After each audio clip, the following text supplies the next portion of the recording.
students, welcome to Statisticspedia. Now we will continue this lecture series of measure of central tendency. तो आज हम discuss कर रहे हैं properties of geometric mean and harmonic mean. So let's begin with it now. The geometric mean is a good measure of central tendency if the data are. Now यहाँ पे हमने जो है वो geometric mean की एप्लीकेशन डिस्कस कर रहे हैं कि आपका जो डेटा है उसका नेचर कैसा होना चाहिए जब ज्योमेट्रिक मीन एप्लीकेबल है या एक गुड मेजर है। तो देखिए, जब आपका जो डेटा है वो रेट्स में होता है, जब आपको rate of population growth find करना है या रेशियोज में जब आपका क्वेश्चन गिवन होता है, तब ज्योमेट्रिक मीन को जो है वो हम यूज करते हैं। ठीक है, सो data must be in ratios और प्रोपोर्शंस। जैसे पॉपुलेशन ऑफ रेट ग्रोथ निकालना है या आपको इंटरेस्ट निकालना है, तो वहां पे हम जो है वो ज्योमेट्रिक मीन को यूज करते हैं। तो answer for this question will be ratios and proportions. Next question देखिए, if G1 and G2 are the geometric mean of the two series of sizes N1 and N2 and G is the geometric mean of the combined series, then log G is equal to what? So students, अभी हमने जो है वो last time जब हमने arithmetic mean वाले section को discuss किया था डिवाइड करके चैप्टर्स में, तो हमने वहां पे स्टडी किया था कंबाइंड अरिथमेटिक मीन, है ना, इससे जस्ट प्रीवियस लेक्चर में, और उसके बहुत सारे क्वेश्चंस किए थे। तो वो फॉर्मूला क्या था? N1 x1 बार N2 x2 bar upon N1 plus N2। अब यहाँ पे आपसे क्या पूछा जा रहा है? Combined geometric mean.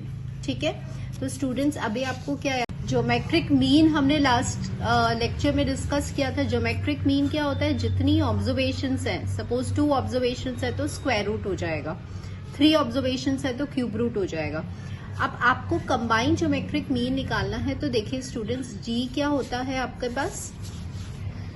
G1 N1 ये आपका कंबाइंड ज्योमेट्रिक मीन होता है। अब आपसे क्वेश्चन में पूछा गया है लॉग जी, तो आप या तो इसको एज अ फॉर्मूला याद करिए, ये यहाँ पर लॉग वाली प्रॉपर्टी लगाएंगे तो ये सामने आ जाएगा, ये हो जाएगा log A dot log B.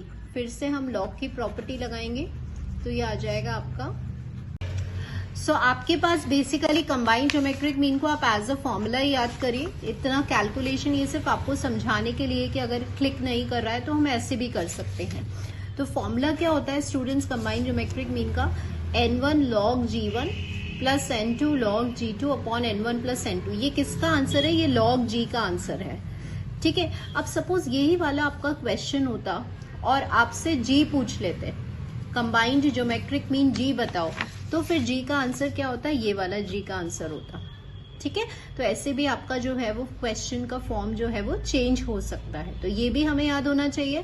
और जैसे ही आपने लॉग अप्लाई किया तो ये आपका लॉग में आ जाएगा। तो you have to be very careful regarding the question कि क्वेश्चन में जी पूछ रहे हैं या लॉग जी पूछ रहे हैं। ठीक है, moving on to the next question, if G1 and G2 be the geometric mean of the two series and G is the geometric mean of the series xi upon yi, then G is equal to what?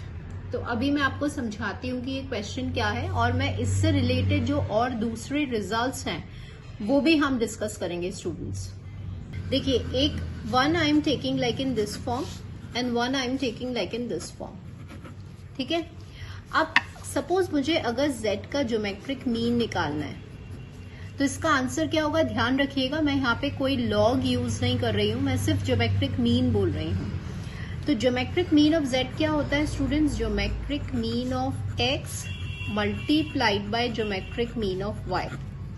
ठीक है, अभी आप समझिए, suppose X का geometric mean आपको 4 दिया हुआ है, Y का ज्योमेट्रिक मीन आपको 15 दिया हुआ है, और आपसे बोल रहे हैं कि ज्योमेट्रिक मीन ऑफ Z निकालो। ठीक है, तो आप सिंपली आपको इस नंबर को मल्टीप्लाई करना है, वही आपका आंसर हो जाएगा। ठीक है, अभी जैसे आपसे बोलते हैं कि ठीक है, आपको जो X एंड Y है ना, वो रेशियो में गिवन है और आपको Z का ज्योमेट्रिक मीन निकालना है, तो आप कैसे निकालेंगे? Geometric mean of X divided by geometric mean of Y, बस ये आपका आंसर हो जाएगा। अब आप क्वेश्चन समझिए, यहाँ पे क्या बोला गया है कि जो x वाली सीरीज है उसका ज्योमेट्रिक मीन G1 है, जो y वाली सीरीज है उसका ज्योमेट्रिक मीन G2 है, और ये z है, ठीक है, x अपॉन y है ये। तो अभी अभी मैंने आपको क्या बताया है कि अगर आपको x अपॉन y का ज्योमेट्रिक मीन निकालना है, x अपॉन y का आपको ज्योमेट्रिक मीन निकालना है, तो आंसर क्या है, geometric mean of x divided by geometric mean of y। जो फंक्शन यहाँ पे है ना उसी के फॉर्म में लिख दो। अगर मल्टीप्लिकेशन है तो मल्टीप्लाई हो जाएगा, अगर डिवीजन में है तो डिवाइड हो जाएगा। तो स्टूडेंट्स अभी यहाँ डिवीजन में है, तो अब आपको बहुत अच्छे से आंसर पता है कि geometric mean of x series वो क्या है G1, और geometric mean of y series वो क्या है G2। तो आंसर क्या होगा, G1 अपॉन G2, ठीक है ना। Now need to be careful at this stage of time. Careful क्यों बोला मैंने, क्योंकि आंसर में log G1 भी है और log G2 भी है। तो मैक्सिमम टाइम्स हमें ज्योमेट्रिक मीन जैसे ही वर्ड आता है तो हमारे दिमाग में हमेशा log जो है वो क्लिक करता है, ठीक है। लेकिन यहाँ पर ये प्रॉपर्टी क्या कहती है कि सिंपली कोई log का नहीं रोल है यहाँ पर कोई भी, आपको सिंपली ज्योमेट्रिक मीन लेना है, ठीक है। अभी देखिए नेक्स्ट क्वेश्चन देखिए अब आप, if the geometric mean of x का ज्योमेट्रिक मीन 15 है, y का ज्योमेट्रिक मीन 5 है, और आपसे पूछ लिया जाता है ज्योमेट्रिक मीन बताइए प्रोडक्ट का। तो स्टूडेंट्स ये अभी अभी हमने क्या किया है कि हमारे लिए हमें क्या करना है, x के ज्योमेट्रिक मीन को y के ज्योमेट्रिक मीन से मल्टीप्लाई करना है, और यही हमारा आंसर होगा। तो आंसर में log भी दिया जा रहा है, log भी है, just to make you confuse, लेकिन हमें तो सिर्फ 15 इंटू 5 करना है, सिंपली ये मल्टीप्लाई करना है, और इसको मल्टीप्लाई करने पे आंसर विल बी 75, ठीक है। सो मैंने जो है आपको पता है, हम कंटिन्यूटी आप अपनी मेंटेन रखेंगे तो आपको एक एक चीज समझ में आएगी, और ये चैप्टर है ना वो इंटरेस्टिंग लगेगा, ठीक है। तो अब हम मूव ऑन करते हैं हार्मोनिक मीन पर। पहले समझते हैं कैसे ये फॉर्मूलाज याद होंगे हमें, और उसके बाद हम क्वेश्चंस पे आते हैं। अरिथमेटिक मीन ये होता है आपका, है ना, and what we need to calculate, we need to calculate your harmonic mean, right. कैसे याद करोगे, हार्मोनिक मीन क्या होता है, रेसिप्रोकल होता है अरिथमेटिक मीन का, मतलब इसका उल्टा आप कर देंगे। तो जब इसका उल्टा करेंगे तो n ऊपर आ जाएगा और नीचे क्या जाएगा, डिनोमिनेटर में समेशन ऑफ x। बट अभी क्या याद रखना है, यहाँ पे ये जो x है ना, हमने बोला कि ठीक है reciprocal of the arithmetic mean of the reciprocal of the observations होता है हार्मोनिक मीन की जो डेफिनेशन होती है। तो हमें कैसे याद रखना है, एक तो आप इसका रेसिप्रोकल ले लीजिए, और जो आपकी ऑब्जर्वेशन है आपको उसका भी रेसिप्रोकल लेना है, ठीक है। ये डेफिनेशन होती है आपकी हार्मोनिक मीन की। अब आइए क्वेश्चन पे। क्वेश्चन क्या है आपका, आपको हार्मोनिक मीन निकालना है 2, 3 एंड 4 का, ठीक है। लेट मी राइट, वैल्यूज क्या है 2, 3 एंड 4, इसका आपको हार्मोनिक मीन निकालना है। तो स्टूडेंट्स यहाँ पे n क्या है, 1, 2 एंड 3 है, 3 ऑब्जर्वेशंस है ना। अब हमें इन वैल्यूज का भी रेसिप्रोकल करना है। तो रेसिप्रोकल क्या हो गया, 1/2, फिर 1/3 और 1/4, और इनका क्या करना है, हमें सम करना है, ठीक है। तो ये हार्मोनिक मीन की डेफिनेशन हो गई। तो डेफिनेशन भी आ सकती है आपके एग्जाम पेपर में, क्या है, रेसिप्रोकल तो होता ही है अरिथमेटिक मीन का, लेकिन वैल्यूज का भी रेसिप्रोकल होता है। अगर x है तो हम इसको 1/x लिख रहे हैं। अब आप यहाँ पे क्या करिए, एलसीएम ले लीजिए। तो एलसीएम आपका 12 आ गया, मतलब नॉर्मल कैलकुलेशन है, एंड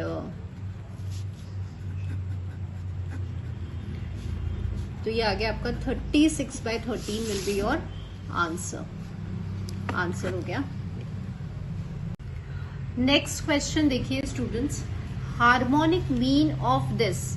देखिए मेरा टारगेट क्या है, आपको सारा चैप्टर रिवाइज करवाना है मुझे in the form of the questions, ठीक है। तो हमारे यहाँ पे डबल प्रॉफिट मिल रहा है, एक तो पूरा चैप्टर रिवाइज हो रहा है, और सेकेंडली हम साथ में ऑब्जेक्टिव क्वेश्चंस भी कर रहे हैं। तो ये बोलिए आपको क्या करना है, देखिए x और f है, मतलब डिस्क्रीट डेटा दिया हुआ है, फ्रीक्वेंसीज आपकी आ चुकी हैं, और आपको हार्मोनिक मीन निकालना है। तो व्हाट आई वांट इज कि आप अपने फॉर्मुलेज में, मतलब आप याद करने में अपना स्ट्रेस बिल्कुल कम लें, ठीक है, जितना हम ट्रिक्स की हेल्प से ज्यादा याद करें, बस मेरा टारगेट ये है। तो स्टूडेंट्स, जब x और f गिवन होता है, फ्रीक्वेंसीज गिवन होती है, तो हम सबसे पहले बीन का फॉर्मूला क्या लिखते हैं, summation F x upon summation F. Summation F मतलब n होता है, ठीक है। अब यहीं से हम हार्मोनिक मीन करेंगे। हमें हार्मोनिक मीन का स्पेशली याद करने की जरूरत नहीं है फॉर्मूला। सबसे पहले हमें क्या पता है, रेसिप्रोकल, तो ये n ऊपर जाएगा, n कहीं या समेशन f ऊपर जाएगा, डिवाइडेड बाय, मैंने क्या आपको बोला है कि ऑब्जर्वेशन का भी रेसिप्रोकल, तो मतलब समेशन f को ऐसा ही रहना है और ये डिवाइड में x आ जाएगा। तो ये हार्मोनिक मीन का फॉर्मूला हो गया। अब स्टूडेंट्स, आपको क्वेश्चन ये दिया हुआ है, ठीक है, तो समेशन f तो कितना हो गया, देखिए 7, 8, 9, 10 हो गया, तो यहाँ पे हम 10 लिख देते हैं। अब यहाँ पे क्या है, समेशन f अपॉन एक्स, तो मतलब f अपॉन एक्स करना है, तो फ्रीक्वेंसी क्या है 1 और x का अपॉन में 3 आ जाएगा, ठीक है। फिर ये हो जाएगा 2 अपॉन में 6 and this is 3 upon 9 and this is 4 upon 12। तो देखो सारे 1/3 है ना, तो 3 तो ऊपर गया और 3 4 से ऐड हो गया, 2 2 ज़ा 4, 2 5 ज़ा 10, 15/2 हो गया, right, and this comes out to be 7.5। देखें answer, yes, answer will be 7.5, ठीक है। नेक्स्ट क्वेश्चन देखिए, the harmonic mean of the reciprocal of the first 10 natural numbers be what, ठीक है। सपोज अगर स्टूडेंट्स अभी ये वर्ड नहीं होता है ना, हार्मोनिक मीन होता और फर्स्ट एंड नेचुरल नंबर्स होता सपोज, तो सबसे पहले तो आप फर्स्ट एंड नेचुरल नंबर्स लिख लीजिए, ये होता है ना, first and natural numbers. Harmonic mean लेना है तो हार्मोनिक मीन n होता है और इन वैल्यूज का भी रेसिप्रोकल होता है ना। तो what will be your answer, answer आपका ये हो जाता। देखिए ये जो ऑप्शन दिया हुआ है ना, ये कब आता आपका आंसर, जब ये वर्ड रेसिप्रोकल यहाँ पे नहीं होता। अब हम बात कर लेते हैं जब रेसिप्रोकल होगा तो फर्स्ट एंड नेचुरल नंबर्स का। तो अब क्वेश्चन क्या है कि आपके जो नंबर्स हैं वो ऐसे हैं,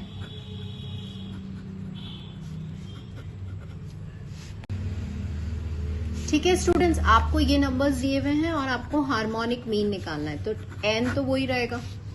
अब क्या होता है, जो भी डेटा गिवन होता है उसका हम रेसिप्रोकल लेते हैं, तो once you will take the reciprocal तो क्या हो जाएगा, 1 + 2 + 3 + n हो जाएगा, राइट। और फर्स्ट n नेचुरल नंबर्स का सम क्या होता है, फर्स्ट n नेचुरल नंबर्स का होता है n × n + 1 और /2, तो ये ऊपर चला गया और ये आपका कैंसिल हो गया, तो ये आया 2 अपॉन n + 1। तो I am telling you the difference, है ना। यहाँ पे मैं आपको ये ऑप्शंस बता रही हूँ कि ऑप्शंस क्या हैं। n + 1 ये किसका ऑप्शन होता, ये ऑप्शन कब आता, जब आपका सिंपल होता harmonic mean of first and natural numbers, तो ये आ गया आंसर में। Harmonic mean of reciprocal of first and natural numbers में आंसर क्या आ रहा है, ये आ रहा है, ठीक है। नेक्स्ट देखिए, if there are 2 groups 75 and 65 as a harmonic. अब देखो 2 ग्रुप्स हैं, हार्मोनिक मीन दिया हुआ है, एक ग्रुप का हार्मोनिक मीन 75 है, एक का हार्मोनिक मीन 65 है, and containing 15 and 13 as the observations, मतलब दोनों ग्रुप की नंबर ऑफ ऑब्जर्वेशंस दिया हुआ है, and we need to find the combined harmonic mean, ठीक है। तो चलिए याद कर लेते हैं कंबाइंड हार्मोनिक मीन का फॉर्मूला क्या होता है स्टूडेंट्स। कंबाइंड हार्मोनिक मीन का फॉर्मूला n1 + n2 तो ऊपर आ जाएगा, है ना, n1 अपॉन h1 और n2 अपॉन h2। ये कंबाइंड में जब हम देखते हैं तो 15 और 13 तो आपका n1 और n2 था, तो 15 + 13 कितना हो जाता है, 28 हो जाता है ना। और 15 अपॉन 75 प्लस दूसरा था 13 अपॉन 65, ये आपने वैल्यूज डाल दी। अब आपको इसको सॉल्व करना है। नॉर्मल कैलकुलेशन से जब आप इसको नॉर्मली कैलकुलेट करेंगे 1/5 ऊपर जाएगा, तो ये आपका आंसर आ रहा है 70 एज योर आंसर। यस, सो हमने हार्मोनिक मीन के फॉर्मूलाज कैसे याद करने हैं ये भी सीखा है। ऑल्टरनेटिव्स भी देखे हैं, एन नेचुरल नंबर्स और reciprocal of N natural numbers का हार्मोनिक मीन क्या होता है, एंड कंबाइंड हार्मोनिक मीन का फॉर्मूला भी हमने याद करा है। ठीक है, सो आज जो सेक्शन था वो आपका कंप्लीट हो गया है along with the questions. Next section में students we will discuss about the relationship between AM, GM and HM और उन पर बेस्ड जो डिफरेंट क्वेश्चंस आते हैं।